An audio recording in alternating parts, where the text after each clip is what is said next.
Subscribe करें, press करें bell icon और पाएं मुंबई, नवी मुंबई एवं बॉलीवुड की ताजा तरीन खबरें।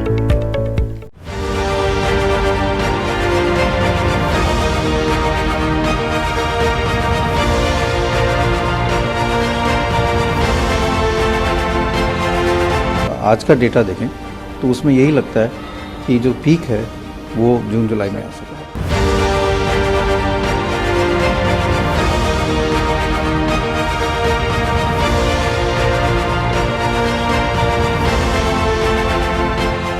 While India is on a war footing against its greatest invisible foe to combat and curb the COVID-19 escalation, government is racing itself to develop a potential vaccine to save lives from decimating.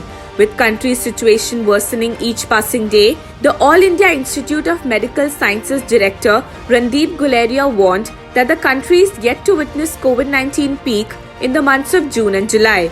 Randeep Guleria revealed that positive COVID-19 cases will see a surge in coming months and will only plunge low after 2 to 3 peak months. तो अगर आप देखें, ये मैंने नहीं कहा, ये modelling data है, कई लोगों ने मॉडलिंग की है। मॉडलिंग डेटा के हिसाब से ये है कि जैसे जैसे केसेस बढ़ रहे हैं उसके हिसाब से ये लाइकली है कि जो हमारी पीक है वो जून जुलाई में आ सकती है। लेकिन इस पे कई और चीज़ें वेरिएबल्स हैं जो टाइम समय से पता चलेगा कि वो कितनी इफेक्टिव हैं। जैसे लॉकडाउन का और असर जो एक्सटेंड हुआ है उसका कितना असर पड़ता है, या और क्या जो चीज़ें हैं उसमें क्या इफेक्ट होगा। लेकिन अगर आज का डेटा देखें तो उसमें यही लगता है कि जो पीक है वो जून जुलाई में आ सकता है।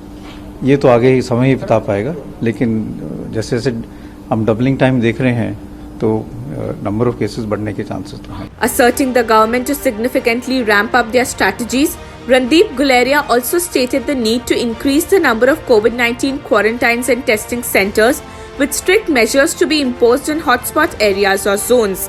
With people flouting social distancing norms and regulations, cases swelled to terrific numbers, very soon paving the way for the coronavirus pandemic to turn into a full-blown crisis.